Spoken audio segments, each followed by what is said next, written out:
Topic है NLF. यहां से मैकेनिक्स स्टार्ट होता है। मैकेनिक्स का मतलब अब तक हम लोग जो पढ़ रहे थे उसमें था कि कोई कण चल रहा है, कौन उसको चला रहा है उसकी बातें नहीं की। यानी अब तक काइनेमेटिक का पोर्शन था, अब मैकेनिक्स स्टार्ट होगा। ठीक है, आज हम लोग इसका बारे में बल क्या होता है वो पढ़ेंगे और न्यूटन के नियम पढ़ेंगे। आइए सबसे पहले बात करें बल की। बल यानी फोर्स।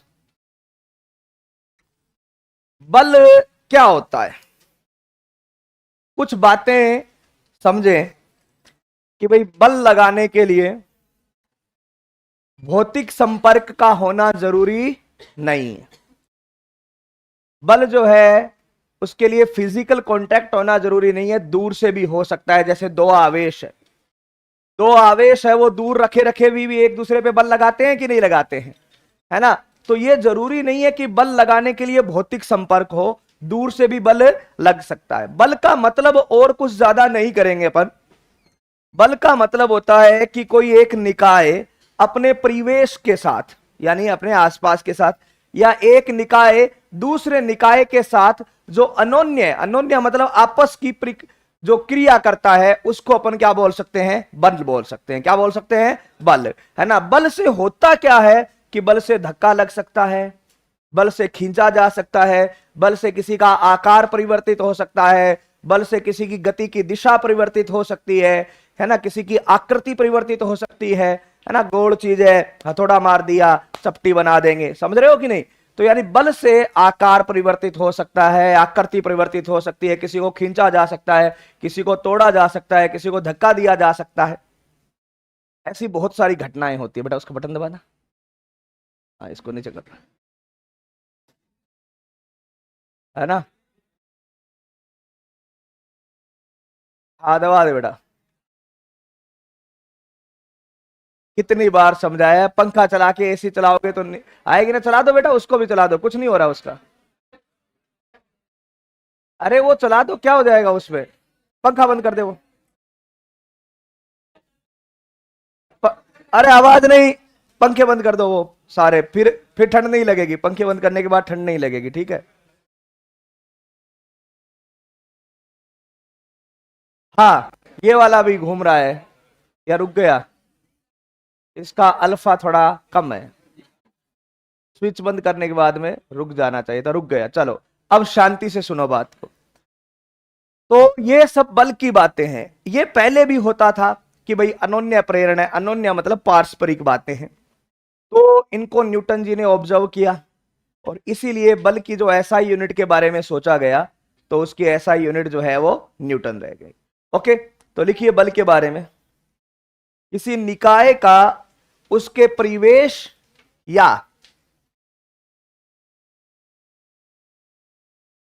किसी निकाय का उसके परिवेश या अन्य निकाय के साथ, किसी निकाय का उसके परिवेश या अन्य निकाय के साथ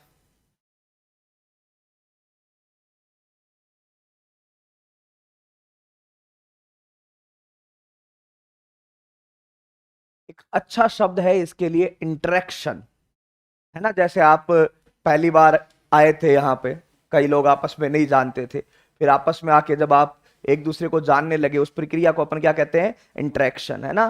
तो लिखो आप लोग के साथ इंटरेक्शन ही लिख लेना आप, है ना, इंटरेक्शन, है ना। कौन सा तुम्हें परिभाषा बोर्ड में लिख के आनी है, तुम्हें समझ में आना चाहिए।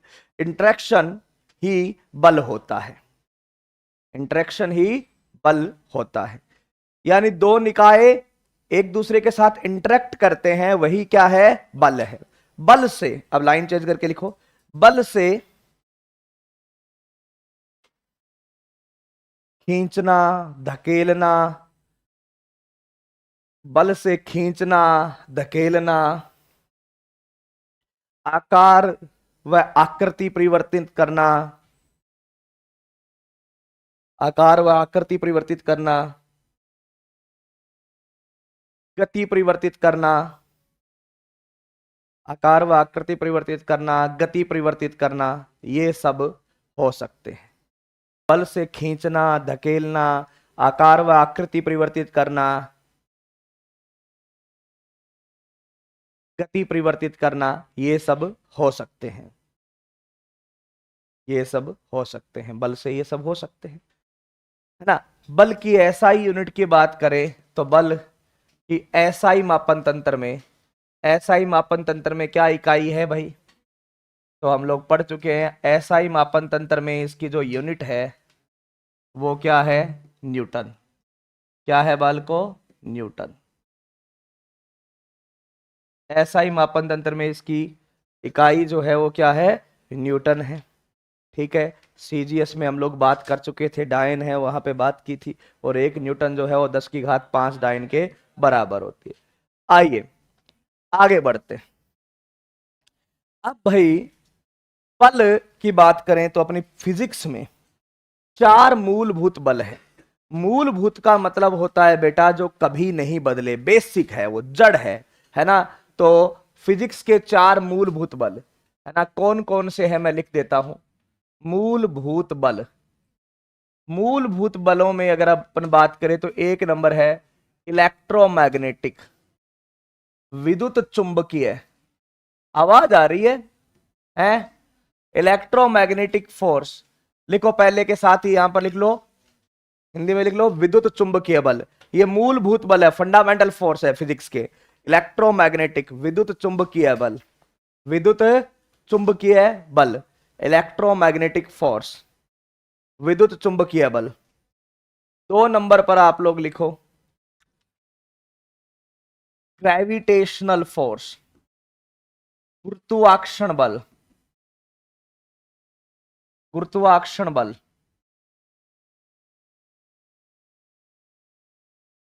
गुरुत्वाकर्षण बल। 3 नंबर पर आप लिखो मजबूत नाभिकीय बल। मजबूत को कुछ और बोलते हैं, स्ट्रॉन्ग को प्रबल, प्रबल बोलते हैं ना, प्रबल नाभिकीय बल, strong nuclear force.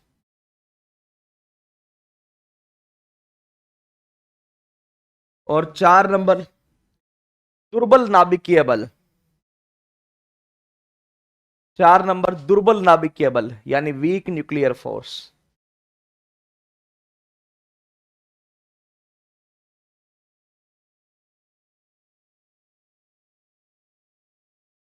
Weak nuclear force. अगर हम बात करें बालको, ये 4 मूलभूत बल है। अब ये जो बल है ना बेटा, यहां वाले, इनकी जो परास है यानी ये जहां तक लगते हैं वो बहुत कम होती है। इनकी जो परास है वो बहुत कम होती है। ये नाभिक के अंदर अंदर ही लगते हैं, यानी 10⁻⁻15 मीटर के रेंज की होती है, बहुत ही कम। ये नाभिक के अंदर अंदर होते हैं।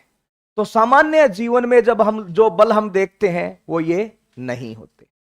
सामान्य जीवन में जो हम ये बल देख रहे हैं उनमें से ये नहीं होते। बात क्लियर है?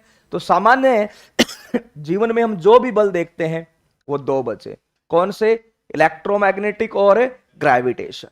अगर इनमें देखें तो भाई इलेक्ट्रोमैग्नेटिक और ग्रेविटेशन के सामने अगर समान परिस्थिति हो, समान परिस्थिति हो बालको, उसमें अगर आपको कंपैरिजन करना हो तो इलेक्ट्रोमैग्नेटिक फोर्स जो है वो बहुत बहुत बहुत बड़ा होता है किससे, ग्रेविटेशन फोर्स से। ग्रेविटेशन फोर्स इलेक्ट्रोमैग्नेटिक के सामने नगण्य है, कुछ भी नहीं होता। समान परिस्थिति हो, जैसे आवेश 1 कूलाम मान रहे हो तो द्रव्यमान भी 1 केजी मानो, यही समान परिस्थिति होती है। तो उसमें देखें तो इलेक्ट्रोमैग्नेटिक फोर्स और ग्रेविटेशन का कोई लेना देना ही नहीं है। तो जनरली जितने भी हम बल पढ़ेंगे वो कौन से हुए, कौन से बचे, 2 पहले ही हटा दी। ग्रेविटेशन की कोई विसात नहीं है इसके सामने, इलेक्ट्रोमैग्नेटिक के सामने। तो सामान्यतः हम जितने भी बल देखते हैं वो कौन से होते हैं बालको, जैसे आपसे पूछा स्प्रिंग बल कौन से, किसका उदाहरण है, इलेक्ट्रोमैग्नेटिक। टेंशन किसका उदाहरण है, इलेक्ट्रोमैग्नेटिक। नॉर्मल रिएक्शन किसका उदाहरण है, इलेक्ट्रोमैग्नेटिक। ये सारे कौन से, फ्रिक्शन किसका उदाहरण है, इलेक्ट्रोमैग्नेटिक, सब इसी में आते हैं। ग्रेविटेशन का तो केवल एक ही फोर्स पढ़ते हैं, कौन सा, वेट, भार, mg। क्योंकि वो ग्रेविटेशन किसकी वजह से लग रहा है? अर्थ की वजह से। अर्थ बहुत बड़ा हो गया कि नहीं हो गया? और वो इतना बड़ा अर्थ की वजह से लग रहा है, तब जाके इस इलेक्ट्रोमैग्नेटिक के कुछ तुल्य में आता है और तब हम उसको पढ़ते हैं। यानी जितने भी हम बल पढ़ते हैं 11वीं 12वीं में, वो ज्यादातर बल इलेक्ट्रोमैग्नेटिक के ही हैं। वेट केवल ग्रेविटेशन का है। इन दोनों के अलावा सामान्य प्रक्रिया में हम कोई और बल नहीं पढ़ते हैं। बोलो, बात क्लियर है? अरे क्लियर है क्या? तो ये तो लिख ही लो, ये वाली बात भी लिख लो। फिर दो बलों के बारे में दो सबसे इंपॉर्टेंट कहानी लिखेंगे, सबसे बढ़िया कहानी बलों के बारे में।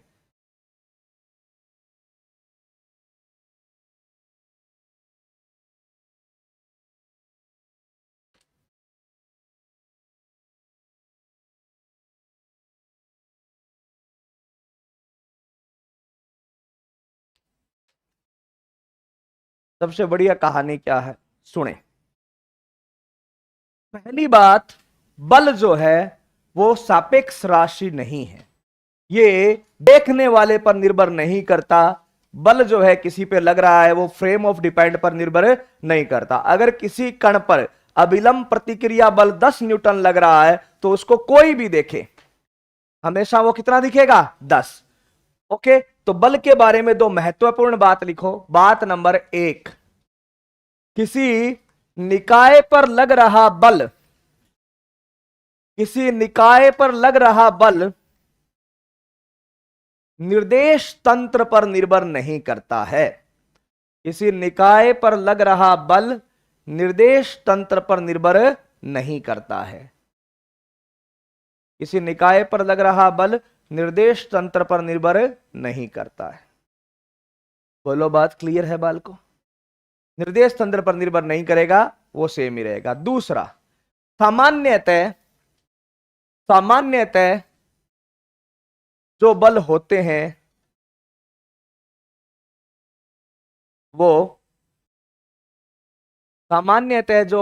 हैं वो विद्युत चुंबकीय या गुरुत्वाकर्षण बल होते हैं। सामान्यतः जो बल होते हैं वो विद्युत चुंबकीय या गुरुत्वाकर्षण बल होते हैं। विद्युत चुंबकीय या गुरुत्वाकर्षण, समझे आप लोग? जो भी बल होंगे या तो विद्युत चुंबकीय होंगे या गुरुत्वाकर्षण, और उसमें भी ज्यादा कौन सा होगा? विद्युत चुंबकीय। आइए अब हम लोग चलते हैं नेक्स्ट, न्यूटन के नियम की ओर। बलों के बारे में बातें समझ में आ गई, ये बल होते हैं, ये बातें हैं। अब बात करते हैं न्यूटन के नियम। न्यूटन के नियम, तो पहला नियम, न्यूटन का पहला नियम जो है, न्यूटन के नियम में पहला नियम है जड़त्व का नियम, है ना? पहला नियम लिखो, जड़त्व का नियम, law of inertia. Law of inertia, जड़त्व का नियम। अब ये नियम क्या है, सुनो। जड़त्व का नियम ये कहता है बेटा कि दो टाइप के निर्देश तंत्र होते हैं, frame of reference. Frame of reference यानी निर्देश तंत्र। दो तरीके के निर्देश तंत्र होते हैं, एक होता है जड़त्वीय और एक होता है अजड़त्वीय। उसकी पहचान ये है कि भाई जड़त्वीय निर्देश तंत्र में अगर कोई कण देख रहे हैं हम किसी को जड़त्वीय निर्देश तंत्र से, तो बिना बाह्य बल के उस कण की गति में कोई परिवर्तन नहीं होगा। जो वेग है वो वेग रहेगा, अगर रुका हुआ है तो रुका रहेगा। लेकिन अजड़त्वीय निर्देश तंत्र में अगर हम उसको देख रहे हैं तो बिना बाह्य बल के भी उसका वेग परिवर्तित हो सकता है। ये पहला नियम बताता है। आप लोग इस बोतल को ध्यान से देखो, इस पर कोई बाह्य बल नहीं है, यह आराम से रेस्ट में, इसकी गति में परिवर्तन है। अगर परिवर्तन करना है तो मैं इसको उठा के यहां पे रखूंगा, लेकिन मेरे को अभी ये रेस्ट में दिख रही है। अब मेरे को ये बोतल क्या दिख रही है? मेरी तरफ आती हुई दिख रही है। अरे क्योंकि मैं खुद को खुद चलता हुआ थोड़ी देखूंगा, तो मेरे को क्या लगेगा कि ये बोतल मेरी तरफ आ रही है। मैं एक अजड़त्वीय निर्देश तंत्र हूं। पहले मैं यहां था, मैंने बोतल को देखा, फिर मैं यहां गया तो मेरे को क्या लग रहा है? बोतल मेरे पास आ रही है। यानी बोतल रेस्ट में थी, अचानक बोतल क्या हो गई, चलने लग गई।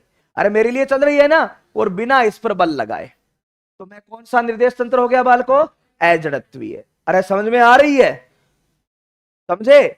तो पहला नियम जो है वो जड़त्वीय और अजड़त्वीय निर्देश तंत्र के बारे में बताता है। आप सबको बोतल रुकी हुई दिख रही है, कोई बल नहीं लगा, मेरे को अभी रुकी हुई दिख रही है, अब मुझे त्वरित गति करती हुई दिख रही है। इसका मतलब बिना बल लगाए अगर ये मुझे त्वरित गति करती हुई दिख रही है तो मेरे में जड़त्वीय निर्देश तंत्र के गुण नहीं है, किसके गुण है।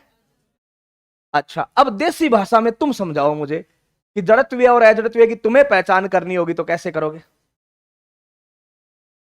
आप सब जड़त्वीय और मैं घूम रहा हूं, मैं अजड़त्वीय, तो आप लोग कैसे बताओगे जड़त्वीय और अजड़त्वीय की पहचान।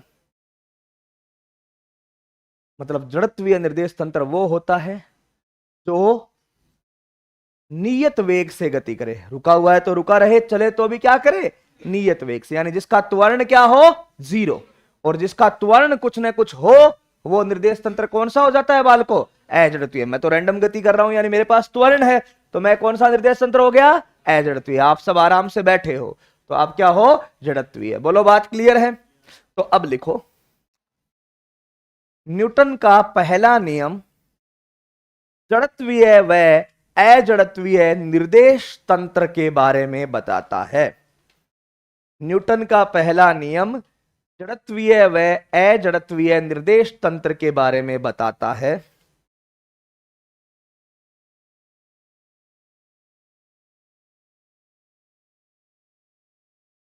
जड़त्वीय व अजड़त्वीय निर्देश तंत्र के बारे में बताता है। इसके अनुसार, अब लिखो काम की बात। अब ये न्यूटन के पहले नियम का स्टेटमेंट ये है ना, जो आप पढ़ते हो ना, वो ये स्टेटमेंट है बेसिकली। इसके अनुसार, अब स्टेटमेंट लिखो, किसी जड़त्वीय निर्देश तंत्र में, किसी जड़त्वीय निर्देश तंत्र में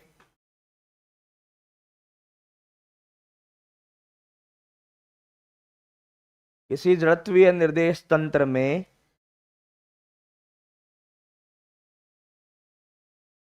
बाह्य बल, कुल बाह्य बल, सॉरी, कुल बाह्य बल शून्य होने पर निकाय की गति अपरिवर्तित रहती है।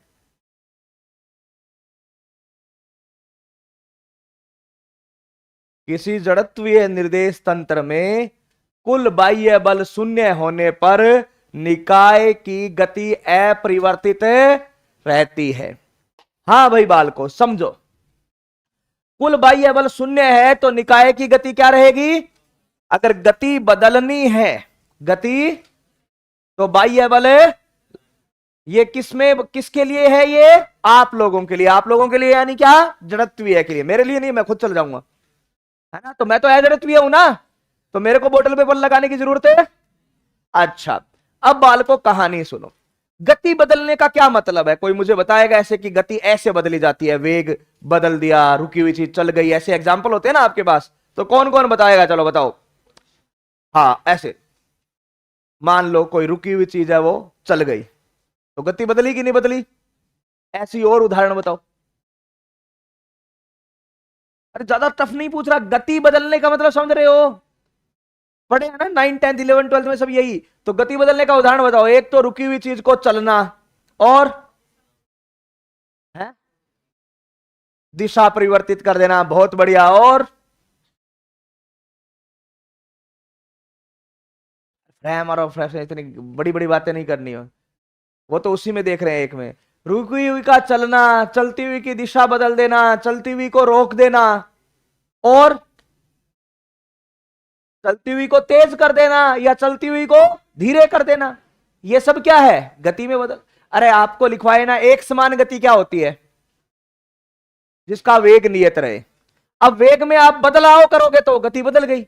वेग में बदलाव कैसे कर सकते हैं, तेज करके, धीरे करके, दिशा बदल के, रोक कर, चला कर। अरे समझ रहे हो, अरे क्या सिंगड़ रहे हैं, क्या कोई समस्या है क्या किसी को, कोई समस्या है। हाँ तो फिर फोकस करो इधर। गति में कैसे बदलाव होता है, समझ में आया? आ गया बेटा, आ गया ना पक्का? और ये गति में बदलाव करने के लिए जड़त्वीय निर्देश तंत्र में किसकी जरूरत होती है? बल की। लेकिन अजड़त्वीय निर्देश तंत्र में बल की जरूरत है? अच्छा, ये बात किसने बताई? न्यूटन के पहले नियम ने। तो न्यूटन के पहले नियम ने किसको परिभाषित किया? जड़त्वीय है वह। समझ में आया? तो न्यूटन का पहला नियम क्या है? वो पुराने वाला नहीं है, ये जो अभी लिखा है ना, वो समझ में आया आपको? यही न्यूटन का पहला नियम है। ठीक है, क्या है कि न्यूटन के प्रथम नियम से जड़त्वीय व अजड़त्वीय निर्देश तंत्र के बारे में पता चलता है। फिर लाइन क्या है? किसी जड़त्वीय निर्देश तंत्र में निकाय पर बाह्य बल शून्य होने से उसके वेग में परिवर्तन है, और अजड़त्वीय होता तो हो जाता। तो एक लाइन लिख दो नीचे, अजड़त्वीय निर्देश तंत्र में, अजड़त्वीय निर्देश तंत्र में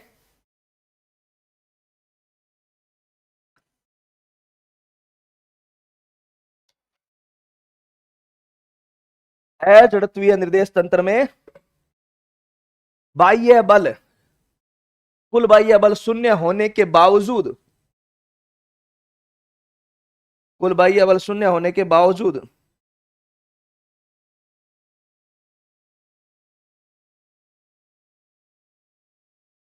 कुल बाह्य बल शून्य होने के बावजूद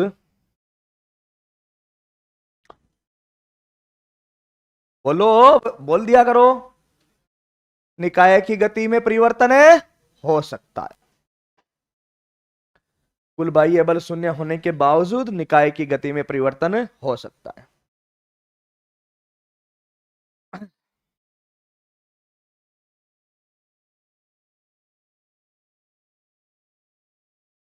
अब बाल को हम पढ़ेंगे जड़त्वीय निर्देश तंत्र में। अब आ जाओ, थोड़े टाइम के लिए जड़त्वीय निर्देश तंत्र में आते हैं। जड़त्वीय निर्देश तंत्र, जड़त्वीय निर्देश तंत्र, इनर्शियल फ्रेम ऑफ रेफरेंस। अब हम इसी के बारे में पढ़ते हैं, इनर्शियल फ्रेम ऑफ रेफरेंस। हम लोग कुछ टाइम तक इसी के बारे में थोड़ा ज्ञान की बातें कर लेते हैं। अगर इनर्शियल फ्रेम ऑफ रेफरेंस में कोई चीज है तो बाल को उसके अंदर किसी निकाय की गति में परिवर्तन करने के लिए हमें बल की आवश्यकता होगी। अगर निकाय के गति में परिवर्तन कर रहे हैं तो बिना बल के नहीं होगा। जैसे मैं बोलूं, इसके अंदर हम पढ़ रहे हैं, किसके अंदर पढ़ रहे हैं अभी? जड़त्वीय निर्देश तंत्र में।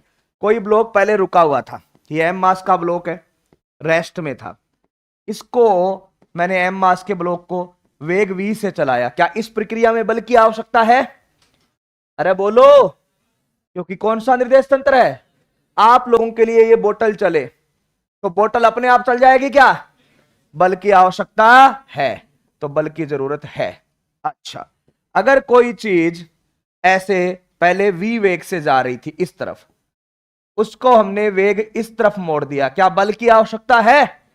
वेग रहा, चाल v रहा, लेकिन वेग तो बदल गया, तो इसमें बल की आवश्यकता है भाई, बिल्कुल सही बात है।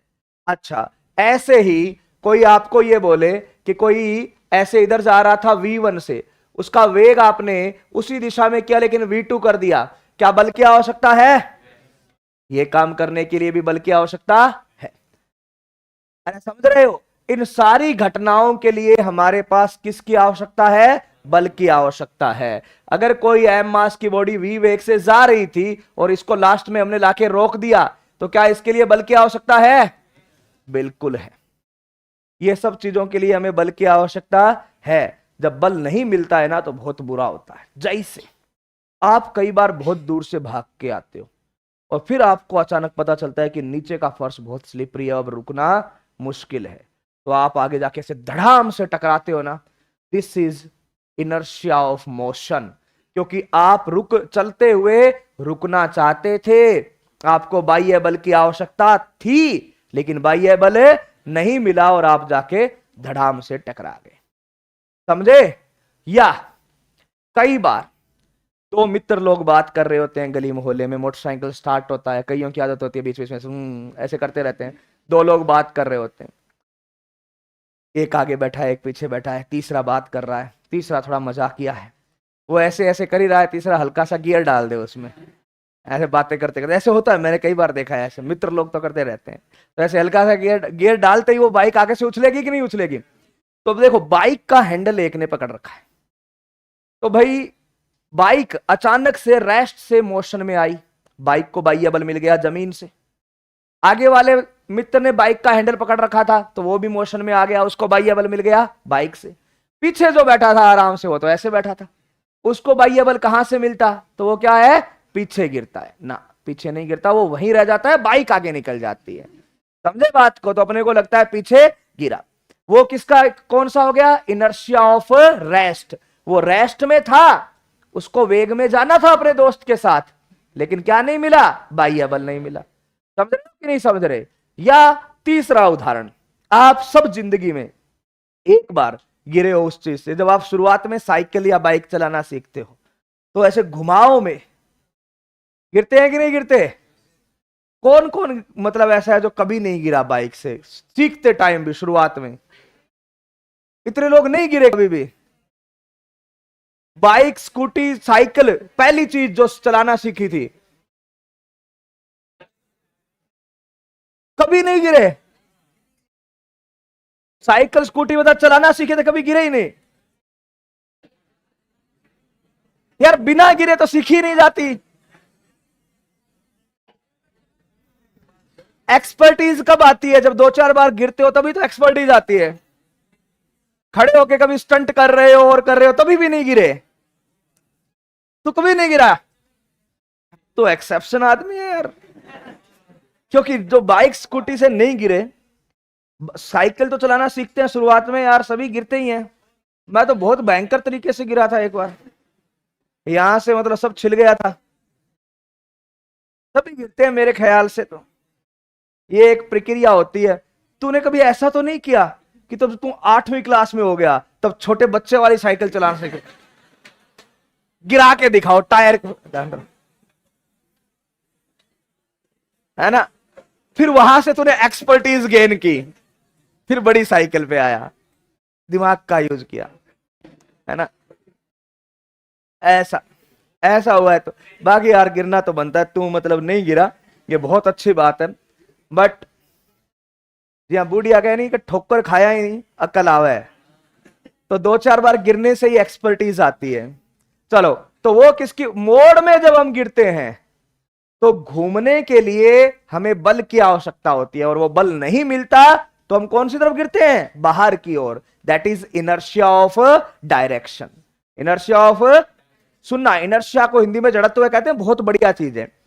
तो ये जो चीजें होती है ना, जैसे आपने देखा होगा कई बार एक्सीडेंट होते हैं, बहुत तेज स्पीड में मोड़ आ जाती है, अचानक वो मुड़ नहीं पाते हैं। कारण क्या होता है कि मोड़ने के लिए बल चाहिए, और सड़क उतना बल उसको प्रोवाइड नहीं कर पा रही है, तो वो बाहर की ओर जाके गिरता है। एक्चुअल में वो बाहर की ओर जाके नहीं गिरता, वो जिस दिशा में जा रहा था मुड़ नहीं पाया, तो वो उसी दिशा में जाके गिरा है। हम उसको बोल देते हैं बाहर की ओर जाके गिरा। मुड़ने के लिए जो बल की आवश्यकता थी वो उसको नहीं मिली है। किसकी वजह से भाई, इनर्शिया की वजह से। और जितना ज्यादा इनर्शिया, उतना ज्यादा उसको बल चाहिए वो गति करने के लिए। जैसे एक ऐसे स्लोप से एक ट्रक और एक ऐसे मान लो कि वो छोटे बच्चे वाली ट्राई साइकिल आ रही है, दोनों लुढ़कते हुए आ रही है, गति में दोनों का वेग समान है 10 मीटर प्रति सेकंड। आपको रोकना है, तो किसको रोकने के लिए कम बल की आवश्यकता है, क्योंकि साइकिल का इनर्शिया कम है। इनर्शिया को तुम मास से रिलेट कर सकते हो, एग्जैक्टली तो वो नहीं होता, लेकिन रिलेट कर सकते हो। तो साइकिल का इनर्शिया कम है, तो उसको अचानक से रोकना पड़े तो जितना बल की आवश्यकता है वो लगा देंगे, लेकिन ट्रक को रोकना मुश्किल है। तो जिसका जितना ज्यादा इनर्शिया, उसके बदलाव में उतना ही ज्यादा क्या लगाना पड़ेगा, बल।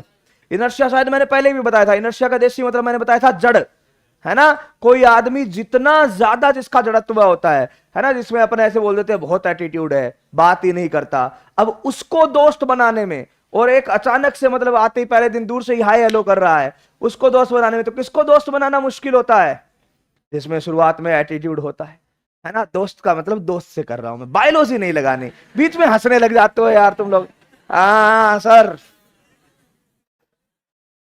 फिजिक्स, इनर्शिया, है ना, जड़त्व की बात चल रही है। ठीक है ना। कल ऐसे भौतिक विज्ञान में एक नए सर आए, है ना, तो वो बहुत ऐसे थोड़ा सा डर रहे थे, हालांकि बहुत एक्सपीरियंस है और है। उनको किसी ने बता दिया कि मतलब इनका वर्क कल्चर बहुत ऐसे स्ट्रिक्ट टाइप का है, यहाँ पे सारे रूल्स रेगुलेशन फॉलो करने पड़ते हैं और करने पड़ते हैं। तो वो आए, आके उन्होंने ऐसे मेरी गाड़ी देखी, तो मेरी गाड़ी के नंबर चूरू के हैं, वो चूरू से थे, हालांकि मैं तो हनुमानगढ़ से हूँ। तो उन्होंने बोला मुझे इनसे पहले मिलना है, फिर जाके मैं कॉन्ट्रैक्ट साइन करूंगा, है ना। वो 2-3 दिन तो शुरुआत में उनकी क्लास लगती रही, वो आए ही नहीं। वो किसी ने डरा दिया, तो वो बोले यार फिर जाके क्या करें, अगर 1 महीने बाद छोड़ना पड़े और करना पड़े।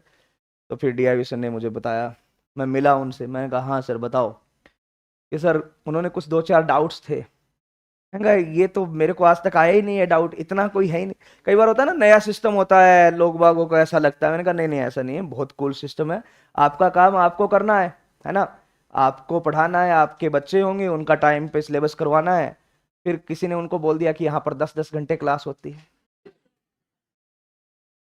मैंने कहा मैंने तो आज तक नहीं ली सर, मैं 3 साल हो गए। हालांकि कई बार विलिंगली कुछ काम हो जाता है किसी साथ वाले को, तो मोस्टली 7-7.5 घंटे की मैंने ली है क्लास। बाकी तो मैं जनरली नहीं लेता, मैं 6 घंटे से ज्यादा थक जाता हूँ, है ना। और शायद हर कोई थक जाता होगा। तो यहाँ पे नहीं होती किसी की 6 6 घंटे एक सफिशियंट होती है, 4 क्लास 1.5 1.5 घंटे की। उसके बाद में बच्चे भी थक जाते हैं और टीचर भी थक जाते हैं, है ना। तो फिर उनको ऐसे 2-4 बातें बताई।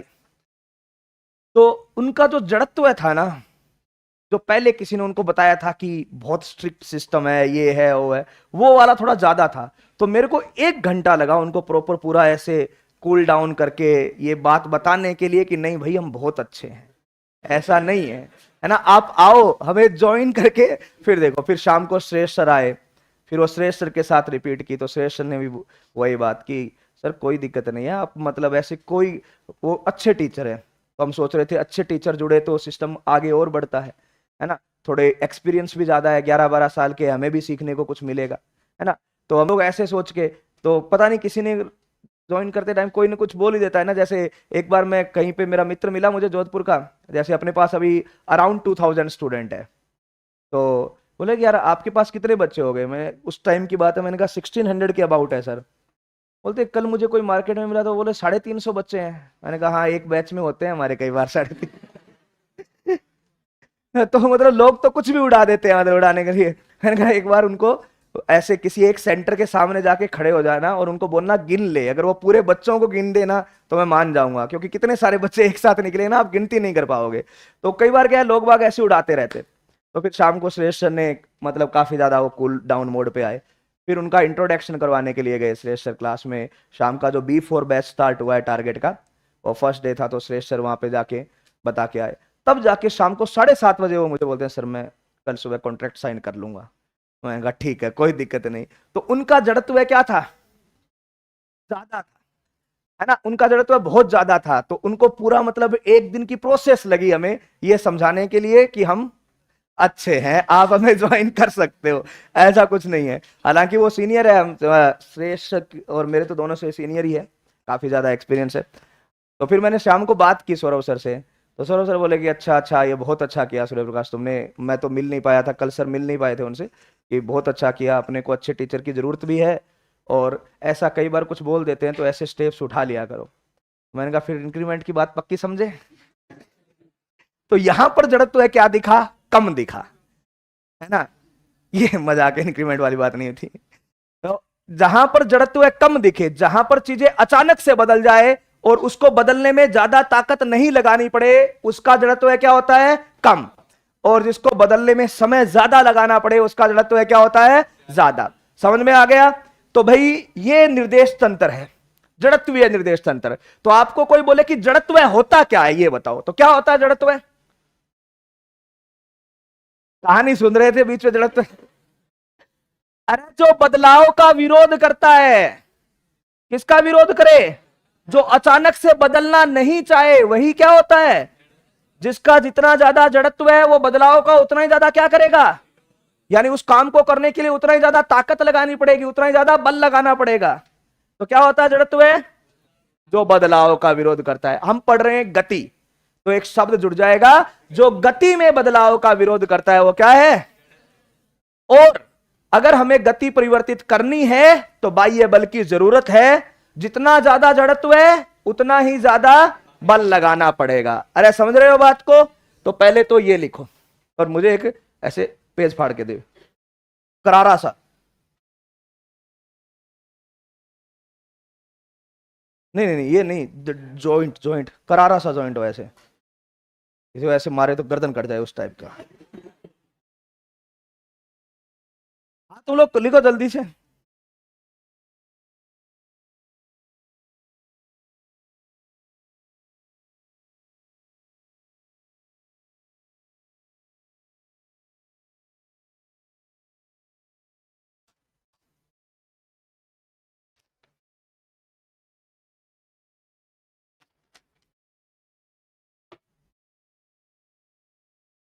है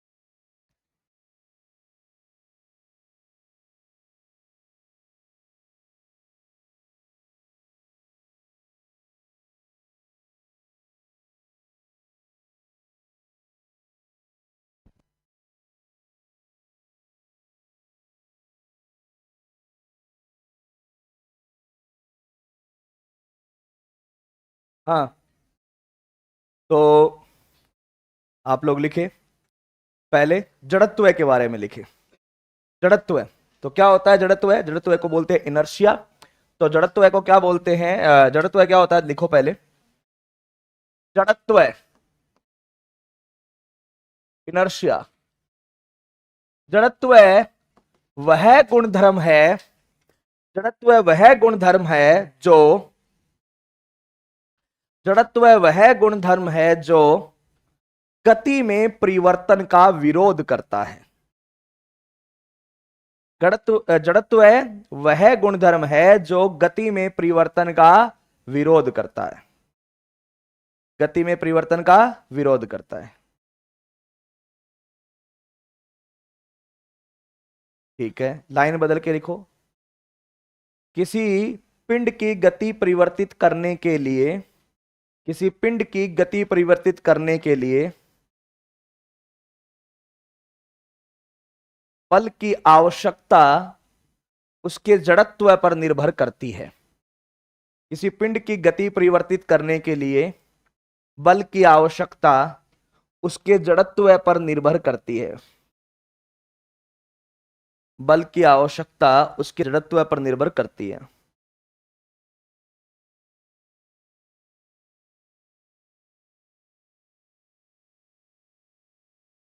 जितना ज्यादा जड़त्व है उतना ज्यादा क्या लगाना पड़ेगा? बल को, बल लगाना पड़ेगा। बल की आवश्यकता किस पर निर्भर करती है? जड़त्व पर। जड़त्व के प्रकार, तो कितने प्रकार के जड़त्व होते हैं? तो जड़त्व के प्रकार, एक ऐसे जड़त्व के प्रकार, और जड़त्व के प्रकार में पहला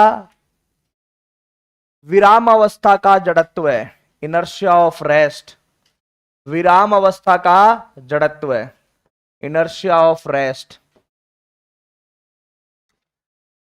बल को, इनर्शिया ऑफ रेस्ट का क्या एग्जाम्पल है कि भाई बाइक पर दो लोग बैठे थे, आगे वाले ने अचानक से बाइक क्या कर दी? स्टार्ट कर दी, और पीछे वाला पीछे की ओर गिरता है। वो पीछे की ओर गिरता नहीं है, वो पीछे की ओर रह जाता है और बाइक आगे निकल जाती है। वो क्या है? इनर्शिया ऑफ रेस्ट है। ठीक है, बस नाम से ही पढ़ना है। 2 number, inertia of motion. Inertia of, बताओ बाल को, इनर्शिया ऑफ मोशन की बात करें तो क्या है? जब कोई गतिशील है और अचानक से रुक जाता है, लेकिन रुकने के लिए जो बल चाहिए उसको नहीं मिलता है। जैसे वही दो दोस्त बाइक पर जा रहे हैं, अचानक से ब्रेक लगाया तो आगे वाले के हाथ में तो हैंडल है, वो रुक गया, और पीछे वाला उसके ऊपर से होते हुए यूं जाता है कि नहीं जाता? That is inertia of motion, है ना। इनर्शिया ऑफ मोशन, चलती हुई चीज वही, या फिर तुम भाग के आते हो कई बार लेकिन फर्श गीला होता है, रुक नहीं पाते हो तो आगे जाके दीवार से जो टकराते, that is inertia of motion. और थर्ड चीज inertia of direction, inertia of direction, दिशा का जड़त्व है। ये गति का जड़त्व था और ये दिशा का जड़त्व है, गति का जड़त्व है और दिशा का जड़त्व है। तुम लोगों ने ये देखा होगा ना, रेस्ट का जड़त्व है, ये सही नहीं है। जैसे ये कागज है, इसके ऊपर हम लोग ये बोतल रखें, है ना, तो ये बोतल अगर इसके ऊपर रखी हुई है, ओहो,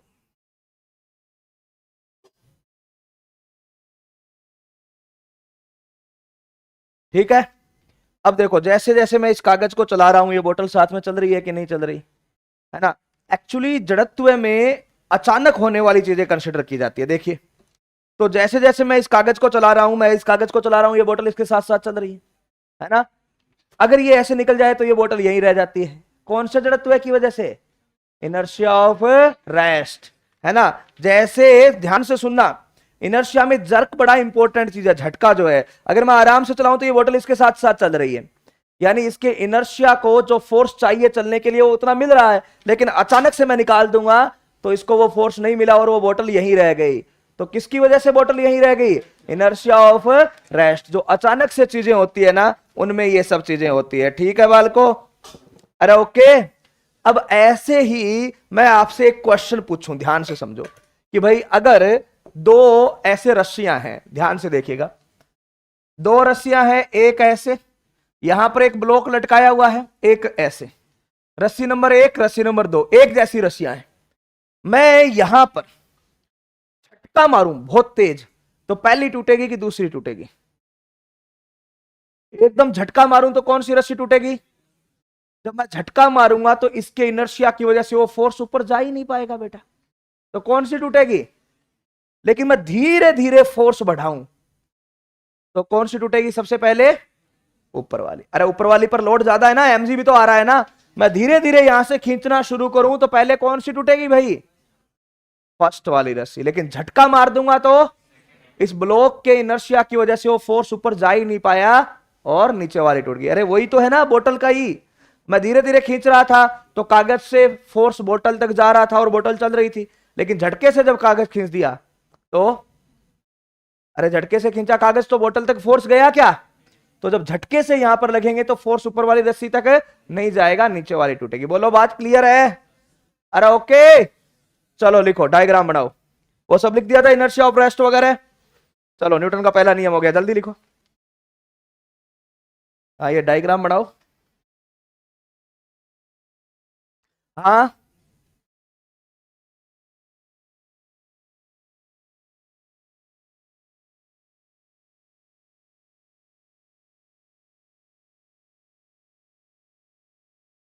लिखिए। यदि नीचे वाली रस्सी, पहला प्रश्न, यदि नीचे वाली रस्सी पर बल धीरे धीरे बढ़ाया जाए तो, यदि नीचे वाली रस्सी पर बल धीरे धीरे बढ़ाया जाए तो,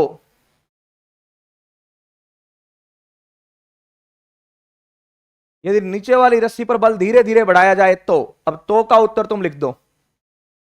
धीरे धीरे बढ़ाया जाएगा तो कौन सी रस्सी टूटेगी भाई, ऊपर वाली टूटेगी, है ना। तो फिर आप उत्तर लिख दो, ऊपर वाली रस्सी टूट जाएगी, ऊपर वाली रस्सी टूट जाएगी। दूसरा, यदि नीचे वाली रस्सी पर जोर से झटका लगाया जाए तो, यदि नीचे वाली रस्सी पर जोर से झटका लगाया जाए तो, नीचे वाली रस्सी पर जोर से झटका लगाया जाए तो बाल को, तो नीचे वाली टूट जाएगी।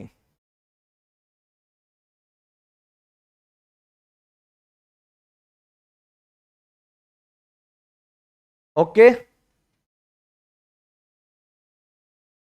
चलो न्यूटन का दूसरा नियम पढ़ने से पहले थोड़ा सा आइडिया लेते हैं बेटा संवेग के बारे में। कि संवेग क्या होता है। तो आप हेडिंग डालो छोटा सा, संवेग। संवेग यानी मोमेंटम, संवेग यानी मोमेंटम। क्या होता है बालको संवेग या मोमेंटम?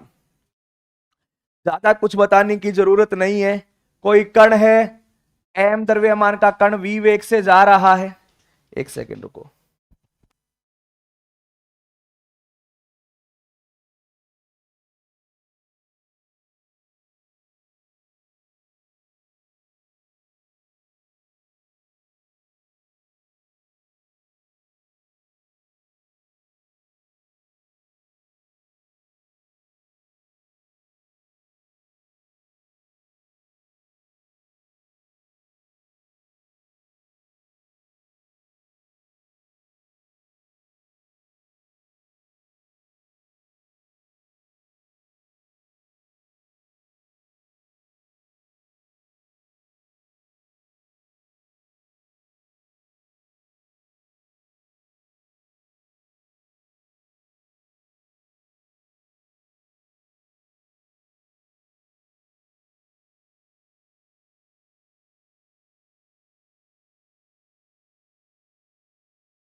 हाँ, क्या हुआ?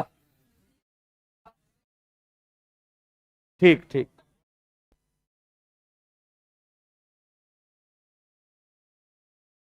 ओके, तो संवेग क्या होता है? P बराबर एम वी। ऊपर दिशा देख रहे हो, ये जरूरी है। अब इसकी इकाई की बात करें तो भैया केजी मीटर प्रति। अगर मैं आपको बोलूं बाल कि एक कण है, वो 2 किलो का है और वो इधर जा रहा है 10 मीटर प्रति सेकंड से, इधर जाके जब वो वापस आता है सेम चाल से, तो क्या उसका संवेग बदला? यार भोली बात मत किया करो, पूरा काइनेमेटिक पढ़ दिया। दिशा बहुत इंपॉर्टेंट चीज है। तो संवेग बदला कि नहीं बदला? जाते टाइम संवेग कितना था? 20। आते टाइम संवेग कितना है? -20। तो कितना बदल गया? 40। अरे कितना बदल गया? समझ रहे हो ना बात को? और ये काम करने के लिए हमें किसकी आवश्यकता होती है? बल की। किसकी आवश्यकता होती है? और ये कितना बल लगेगा इसका मान बताता है कौन सा नियम है? दूसरा नियम।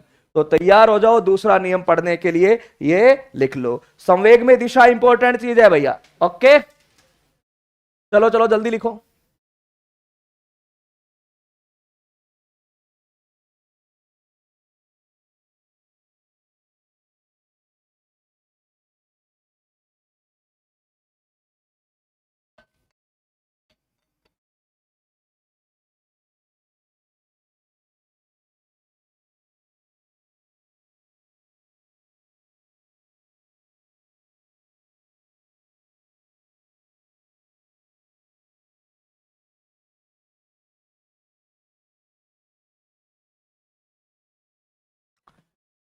Okay, done. अब चलो, एच.सी. वर्मा जी ने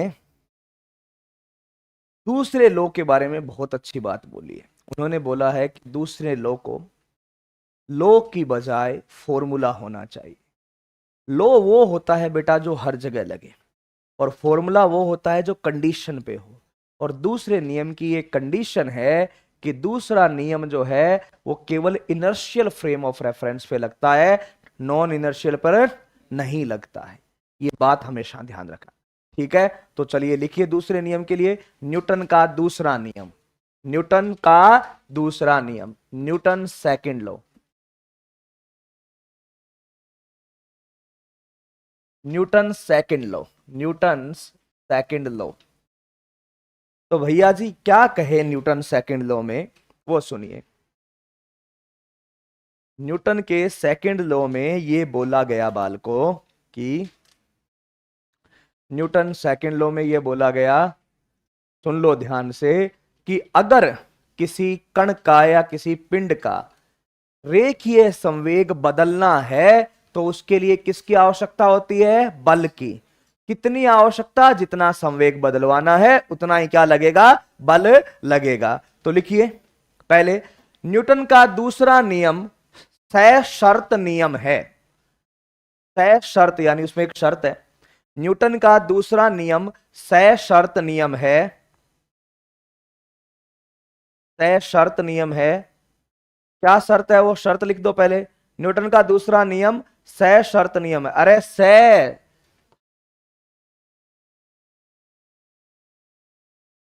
वो वाला श्रेणी, सशर्त यानी इसमें शर्त साथ में है ना? अरे कंडीशनल लो यार, कंडीशन है इसकी। क्या शर्त है? सशर्त नियम है। अब आगे लिखो, यह केवल, यह केवल जड़त्वीय निर्देश तंत्र पर वैध होता है। यह केवल जड़त्वीय निर्देश तंत्र पर वैध होता है। किस पे वैध होता है बालकों? जड़त्वीय निर्देश तंत्र पर। यह केवल जड़त्वीय निर्देश तंत्र पर वैध होता है, ठीक है। किस पे होता है? अब ये है क्या वो लिख दो। अभी तो अपन ने बात बताई है कि ये वैध कहां पर है, जड़त्वीय निर्देश तंत्र पर वैध होता है। अब बात लिख दो, लिखो लाइन चेंज करके। न्यूटन के द्वितीय नियम के अनुसार, न्यूटन के द्वितीय नियम के अनुसार, न्यूटन के द्वितीय नियम के अनुसार किसी, न्यूटन के द्वितीय नियम के अनुसार किसी, न्यूटन के द्वितीय नियम के अनुसार किसी निकाय के रेखीय परिवर्तन में, अरे सॉरी, किसी निकाय के रेखीय संवेग में परिवर्तन की दर, किसी निकाय के रेखीय संवेग में परिवर्तन की दर, किसी निकाय के रेखीय संवेग में परिवर्तन की दर उस पर लग रहे कुल बाह्य बल के बराबर होती है। किसी निकाय के रेखीय संवेग में परिवर्तन की दर उस पर लग रहे कुल बाह्य बल के बराबर होती है।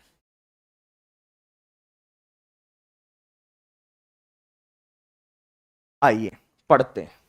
क्या बोला कि एफ नेट, किसी पर जो भी बाह्य बल लग रहा है वो बराबर होता है उसके रेखीय संवेग में परिवर्तन की दर के, यानी डीपी बाई डी। जितना संवेग पी यानी संवेग एम वी, जितना संवेग बदलेगा उतना ही क्या लगेगा? बल। अगर आपको पी दिया हुआ है, तात्क्षणिक पूछा जाए तो ऐसे कर देंगे। कई बार पूछा जाता है कि ये जो नेट बल लगा है उसका औसत मान बताओ, तो औसत के लिए हमने अभी अभी सिखाई है, चैप्टर पढ़े हैं, क्या कर देंगे? Delta p by delta t. तात्क्षणिक के लिए डीपी करते हैं, औसत के लिए ये कर देंगे। बोलो बात क्लियर है? अब बाल को अगर हमें कोई नेट बल का ये फॉर्मूला लिखे तो D P by D T, और इसमें पी को आप लोग लिख दो कि D by D T, P को आप लोग लिख दो बाल को एम वी। अब कोई निकाय है उसका द्रव्यमान तो नियत ही रहता है ना? कोई निकाय है उसका द्रव्यमान क्या रहता है? नियत रहता है। तो एम तो आ गया बाल को बाहर क्योंकि कांस्टेंट है, और अपने को अवकलन किसका करना है? और वेग का अवकलन क्या होता है बाल को? तो एफ बराबर एम ए। एफ कौन सा? नेट। नेट का मतलब समझते हो, जैसे ये एक पिंड है, इस पर इधर लग रहा है 10 न्यूटन, इधर लग रहा है 4 न्यूटन। बताओ इस पर नेट बल कितना है? 6। कितना है? 6। और 6 जिस दिशा में होगा त्वरण उसी दिशा में होगा। तो कौन सी दिशा में त्वरण होगा भाई? उसी दिशा में। अरे समझे बात को? ये क्या है? न्यूटन का दूसरा नियम। बोलो बात क्लियर है? चलो करो करो बेटा, इस पे अपन बात करते हैं, छोटे छोटे प्रश्न करते हैं, बहुत आसान आसान से, एकदम आसान आसान से बेसिक प्रश्न।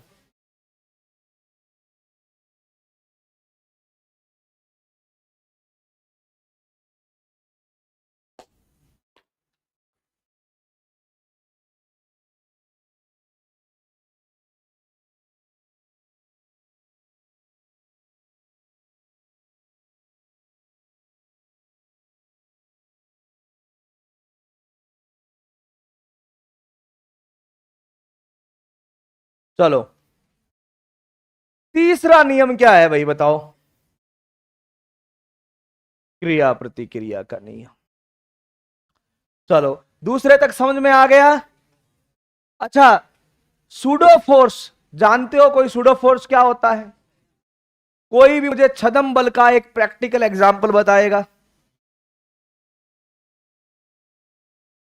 बताओ बताओ कोई भी। हाँ क्या? कोई गाड़ी चल रही है क्या उसके? बोल, मैं समझ नहीं, तेज बोल तेज।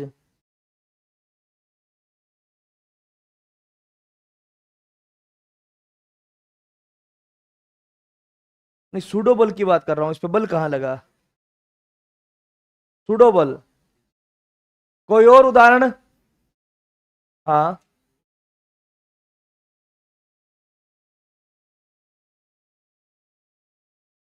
तो वो तो अपन ने जड़त्व में पढ़ चुके हैं। फोर्स नहीं होता ना तो फील कभी नहीं होता। अरे यार उसको बोलने दो, अब हंसने की क्या बात है इसमें? हर चीज में हंसने लग जाते हो। वो कुछ बोल रहा है और आपको भी यही डाउट होगा, सेम बिल्कुल सही बात है। कंटिन्यू। फोर्स नहीं होता तो फील नहीं होता बेटा। होता क्या है कि हमें फोर्स की कमी फील होती है, फोर्स लगता हुआ फील नहीं होता। जैसे अपन खड़े हैं, घुमाव वाला या तुम्हारा बस वाला एग्जाम्पल मान लिया कि बस जा रही है, अचानक से ब्रेक लगा तो हम आगे जाके गिरते हैं, है ना? तब हमें ऐसा कभी नहीं लगता कि हमें किसी ने धक्का मारा है इसलिए हम आगे जाके गिरे हैं। हमारा क्या होता है? बॉडी किस में होती है? मोशन में होती है। तो बॉडी मोशन में होती है तो इसका मतलब हम लोग रुकने के लिए, बस तो अचानक रुक गई, फ्रिक्शन ने, ग्राउंड के फ्रिक्शन ने रोक दिया, हमें रुकने के लिए बल की आवश्यकता थी और हमने उसको पकड़ नहीं रखा था, तो बल की आवश्यकता पूरी हुई नहीं और हम क्या चले गए? आगे चले गए, है ना? मुद्दा समझ में आया?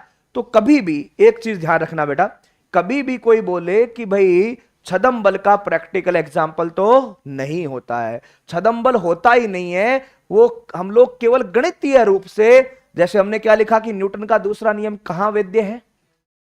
अजड़त्वीय में नहीं वेद्य है, केवल किसमें है? लेकिन कई बार अपनी मजबूरी होती है इसको अजड़त्वीय निर्देश तंत्र में लगाना है। इसमें अजड़त्वीय में, और जब इसको हम अजड़त्वीय में लगाते हैं ना बेटा, तो वहां पर एक गणितीय करेक्शन करते हैं। इसको लगाने के लिए करेक्शन करना पड़ता है इस रोल में, एफ बराबर एम ए में थोड़ा सा करेक्शन करना पड़ता है, उस करेक्शन को इस छदम बल बोलते हैं। वो वास्तव में अपने को कभी भी फील नहीं होगा, ये बात याद रखनी है। समझ में आई बात? हाँ, आप लोगों को ऐसे मतलब जितने भी ये एग्जाम्पल आते हैं ना कि वहां छदम बल लगा, तो कोई भी ऐसा बोले तो बोल देना वहां छदम बल नहीं लगा, वहां पर कौन सा नियम लगा? जड़त्व है। बल लगा नहीं, वहां पर बल की क्या हुई? कमी हुई है। बल लगा नहीं है, बल अगर मिल जाता तो ऐसा हो जाता, बल की कमी हुई है इसलिए ऐसा हो गया। समझ में आई बात सबको? और हंसते नहीं है, आपका भी यही डाउट था सबका, और ये इसका नहीं है, बहुत सारे लोगों का डाउट ये रहता है ना? कई मास्टर बताते हैं क्लास में ये छदम बल का एग्जाम्पल, है ना? एक दो को तो मैंने खुद ने सुना है ऐसे बताते हुए, ये बस का रुका तो बताओ ये छदम बल लगा कि नहीं? बस का त्वरण पीछे था, अचानक ब्रेक लगा दिया तो मंदन का मतलब त्वरण पीछे हो गया, तो आदमी आगे जाके गिरता है। किसकी वजह से? छदम बल की वजह से। ऐसा नहीं है। छदम बल का प्रैक्टिकल कोई एग्जाम्पल है? समझ में आई बात? तो चलो इसमें अपन छदम बल की बात करेंगे। अब न्यूटन के तीसरे नियम की बात करते हैं। तीसरा नियम क्रिया प्रतिक्रिया नियम, इसका उदाहरण कौन बताएगा? हेडिंग तो लिख तो लो ही, न्यूटन का तीसरा नियम, और मेरी तरफ करके ही, इतना बुरा मैं बोल ही दे, मैं चला जाऊंगा। है क्रिया प्रतिक्रिया का नियम, थर्ड लो, एक्शन रिएक्शन। अब इसमें बड़ी बहुत ही ज्यादा अजीब सी बात है ना। चलो एग्जाम्पल एक एक बताओगे मुझे। कौन बताएगा पहला एग्जाम्पल? गोली वाला नहीं बताएगा, देखो। और कोई एग्जाम्पल? पानी में तैरना, चलना।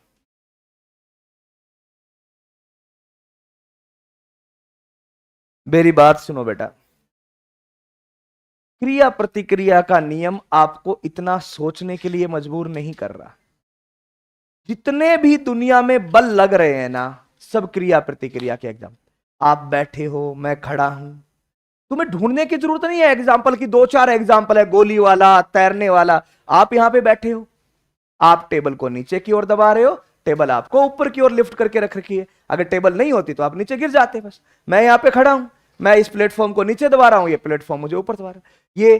ये जो कैमरा यहां हैंग हो रहा है ना, कैमरे को ये जो ऊपर वाली ये बीम है वो ऊपर की ओर खींच रही है और कैमरा इसको नीचे की ओर खींच रहा है। हर एक एग्जाम्पल जहां भी बल है वो क्या है? क्रिया प्रतिक्रिया का एग्जाम्पल है। तुम्हें कुछ भी अलग से सोचने की जरूरत ही नहीं है। तुमने चश्मा टांग रखी है यहाँ पे, चश्मा तुम्हारे कानों को नीचे की ओर दबा रहे हैं, तुम्हारे कान चश्मा को ऊपर की ओर उठा के रख रखे हैं। हर एग्जाम्पल जितने भी तुम्हें आसपास दिख रहे हैं वो दो चार याद नहीं करने, तैरना, गोली चलना, ये करना, सारे एग्जाम्पल जहां जहां बल है वहां पर ये नियम है। यानी न्यूटन जी ने क्या कहा कि जहां भी बल आएगा ना वो हमेशा किसके रूप में आएगा बेटा? क्रिया प्रतिक्रिया के रूप में आएगा, अकेला कभी भी। अब क्रिया और प्रतिक्रिया में पहले कौन होता है? कुछ भी नहीं होता बेटा, कोई क्रिया प्रतिक्रिया नहीं है, दोनों साथ ही होते हैं। ये पहले क्या क्रिया हुई इसमें? मैंने पहले टेबल को दबाया कि टेबल ने मुझे उठाया, इसमें क्या पहले? तो क्रिया प्रतिक्रिया नाम है, ऐसा नहीं है पहले क्रिया होगी फिर प्रतिक्रिया होगी। और ऐसा नहीं है कि ये वाला क्रिया है ये प्रतिक्रिया है ना। एक तो है ना, तुम्हें इतने फालतू के एग्जाम्पल सिखाए गए ना। हम लोग बास्केटबॉल को ऐसे नीचे मारते हैं, वो क्रिया है। वो उछलकर ऊपर आती है, वो प्रतिक्रिया है। और एक ने तो एक दिन हद ही कर दी, हम किसी को थप्पड़ मारते हैं वो क्रिया है, हमें दर्द होता है वो प्रतिक्रिया है। हमें जो दर्द होता है वो प्रतिक्रिया है। तो क्रिया और प्रतिक्रिया अलग अलग नहीं है, मतलब एक ही टाइम पे होती है। एक को क्रिया बोल दो, दूसरी क्या है? वो सेम ही है। तुम लोगों ने ऐसे बोल दिया कि ये जो कैमरा वाला स्टैंड है वो बीम को नीचे खींच रहा है, ये क्रिया। तो सेम टाइम पे बीम इसको ऊपर खींच रही है, वो प्रतिक्रिया है। अगर बीम के हिसाब से सोचे तो बीम कैमरे को ऊपर खींच रहा है, ये क्रिया है। कैमरा उसके नीचे खींच रहा है, ये प्रतिक्रिया है। अलग बल नहीं होते क्रिया प्रतिक्रिया, ऐसा नहीं है ये क्रिया है ये प्रतिक्रिया है। समझ रहे हो? क्रिया प्रतिक्रिया एक ग्रुप है, समूह है। और न्यूटन ने क्या बोला कि जहां भी बल लगेगा वो हमेशा सामूहिक रूप पे लगेगा। ए अगर बी पर बल लगा रहा है तो उसी टाइम उतनी ही मात्रा में विपरीत दिशा में बी क्या लगा रहा है? ए पर लगा रहा है, उसी टाइम उतनी ही मात्रा में और विपरीत दिशा में।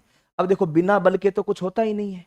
तो जितने भी बल है ना, जितने भी चीजें हैं वो सब क्रिया प्रतिक्रिया का उदाहरण है। ढूंढने की जरूरत नहीं है। जो भी तुम्हें आसपास उठा के देखो, वो लटक रहा है अपना स्पीकर, एसी टंगी हुई है यहां पे, पंखा लटक रहा है, आपकी नोटबुक पड़ी है टेबल के ऊपर, पेन पड़ा है, जो भी चीज। अब बल क्या होता है? कोई किसी के साथ संपर्क में है तो वो क्या लग रहा है? बल। और बिना संपर्क में तो कोई चीज है नहीं आज के टाइम पे। हर चीज किसी ने किसी से टच है कि नहीं है? बिना संपर्क में मतलब आइसोलेट होना, ऐसी तो कोई चीज नहीं है।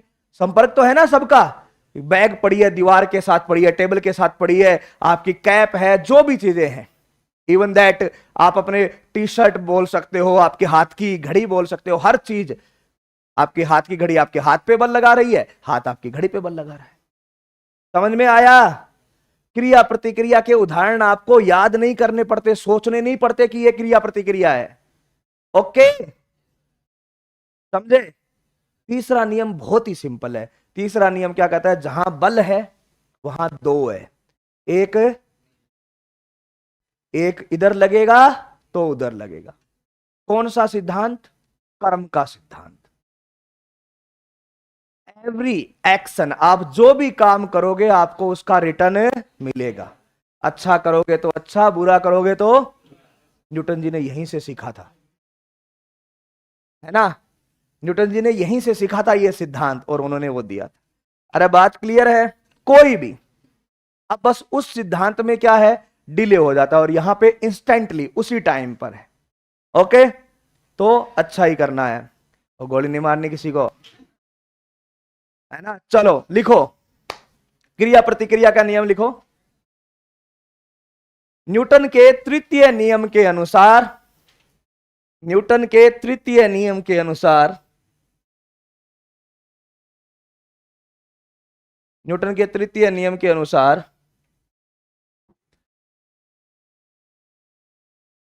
जब दो निकाय आपस में इंटरेक्शन में होते हैं, जब दो निकाय पारस्परिक रूप से, जब दो निकाय पारस्परिक रूप से इंटरेक्शन में होते हैं, जब दो निकाय पारस्परिक रूप से इंटरेक्शन में होते हैं, तो तो एक निकाय दूसरे पर जितना बल लगाता है, एक निकाय दूसरे पर जितना बल लगाता है,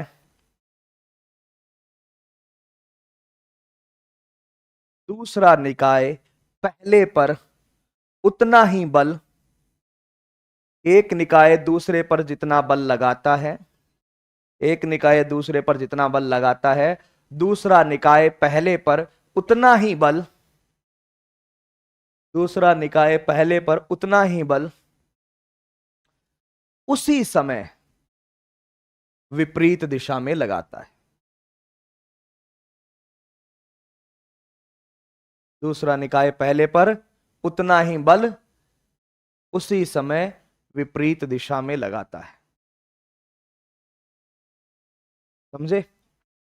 एक बी पर जितना लगाएगा, बी ए पर उतना ही लगाएगा, विपरीत लगाएगा, और दोनों क्या लगेंगे बेटा, साथ में लगेंगे। दोनों क्या लगेंगे, कोई पहले बाद में नहीं होगा। बोलो न्यूटन जी के तीन नियम समझे? अरे समझ गए ना। चलो तो अब छोटे छोटे क्वेश्चन करते हैं। पहला क्वेश्चन बहुत आसान सा है आपके सामने, यही नियम है, इनको ज्यादा कॉम्प्लेक्स करने की जरूरत नहीं है, एग्जाम्पल ढूंढने की जरूरत अपने को है नहीं। ये 4 kg का ब्लॉक है, ठीक है भैया, इस पर एक इधर बल लगा 20 न्यूटन का, इधर लगा इस पर 4 न्यूटन का। ब्लॉक का त्वरण ज्ञात करें, आसान सा, F बराबर ma पे ब्लॉक का त्वरण ज्ञात करें।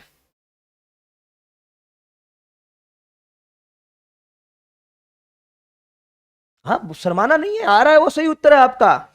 F बराबर है ma। F क्या होता है, नेट। F क्या होता है, नेट। लगा दो, आ जाएगा, वही है, ये तो आसान सा क्वेश्चन है। आ गया सबका? F नेट बराबर ma। तो कुल बल कितना लग रहा है बाल को जरा बताओ। 20 इधर और 4 इधर, दोनों को जोड़ देंगे तो क्या आएगा, 16। 24 नहीं, क्योंकि विपरीत दिशा में है ना, तो भाई 16 कौन सी तरफ है, आई कैप। 16 कौन सी तरफ है, बराबर एम ए, 4 और ए, तो ए सीधा सा ही आपका आ गया भैया 4 आई कैप में मीटर प्रति सेकंड स्क्वायर। बोलो कोई गलत बात है? अरे नहीं है ना। चलो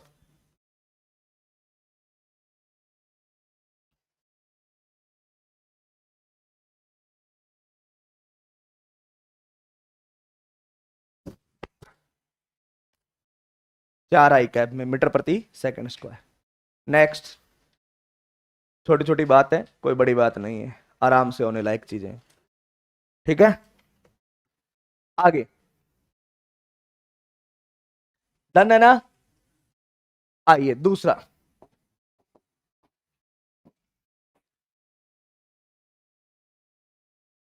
बाल को एक कण है 2 kg का, वो पहले इधर जा रहा था 10 मीटर प्रति सेकंड से, t बराबर 0 पर। 2 सेकंड बाद, t बराबर 2 सेकंड पर जब उसको देखा तो यही कण इस तरफ जा रहा था 10 मीटर प्रति सेकंड से। तो इस पूरे समय अंतराल में कितना औसत बल कितना लगा वो पूछा है। इस पूरे समय अंतराल में औसत बल कितना लगा वो पूछा है। आसान सा है, बता सकते हो।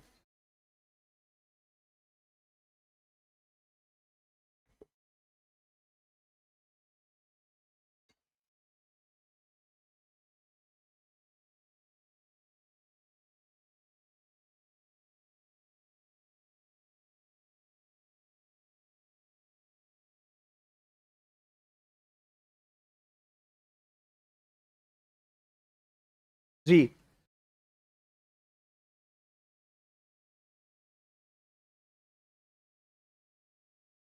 हो गया। एफ एवरेज का सूत्र लिखवाया, संवेग में परिवर्तन बटा समय। एफ एवरेज बराबर delta p by delta T. Delta P का मतलब होता है अंतिम संवेग माइनस प्रारंभिक संवेग बटा समय। अंतिम संवेग कितना दिख रहा है आपको? मास तो 2 का 2 ही रहा, यहां नहीं लिखा, इसका मतलब ये नहीं मास बदल गया, मास 2 का 2 है और ये 10, तो 10 इंटू 2 कितना हो गया बेटा? 20। माइनस प्रारंभिक संवेग कितना था? -20। दिशा तो लेनी पड़ेगी ना, ये इस तरफ है तो ये प्लस और ये इस तरफ है तो ये, अरे संवेग की दिशा होती है ना, m 2 इंटू 10 20, ये 2 इंटू 10 20, लेकिन विपरीत दिशा में। बटा में समय कितना लगा बाल को इस प्रक्रिया में? अरे समझ रहे हो, अंतिम संवेग माइनस प्रारंभिक संवेग। अरे ओके है, दिशा नहीं भूलनी है बेटा। आप चाहो तो आई कैप यूज कर सकते हो, लेकिन एक वीमिया में हम दिशा नहीं सीधा प्लस माइनस लगाते। तो 40 बटा 2 यानी कितना उत्तर आ गया भैया? 20 न्यूटन। कितना उत्तर आ गया? 20 न्यूटन आ गया। ओके ओके, आगे बढ़ो, जल्दी जल्दी करो।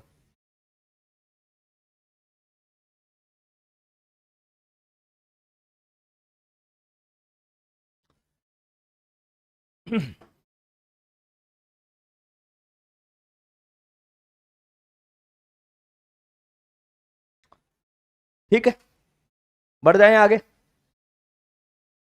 आगे देखिए, m बराबर 2 किलोग्राम की एक बॉल यहां जमीन से 20 मीटर से गिरी, जी का मान 10 ही लेना है, टकराई, और टकराने के बाद में जब ये ऊपर उठी तो ये मैक्सिमम 5 मीटर ऊंचाई तक गई। समझ रहे हो? बॉल आई, टकराई, टकरा के वापस उठी तो कितने मीटर तक गई? और ये जमीन के साथ t बराबर 0.02 सेकंड तक कांटेक्ट में रही, सेकंड तक संपर्क में रही।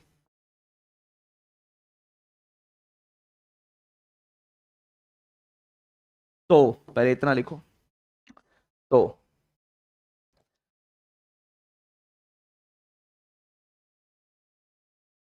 जमीन के साथ t बराबर 0.02 सेकंड के लिए संपर्क में रही, तो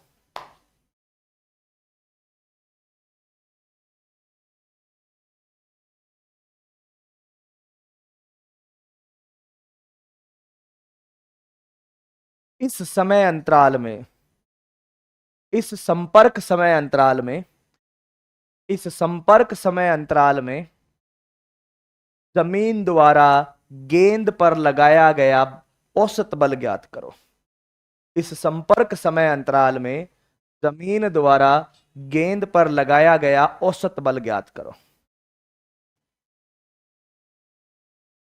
जमीन द्वारा गेंद पर लगाया गया औसत बल ज्ञात करो।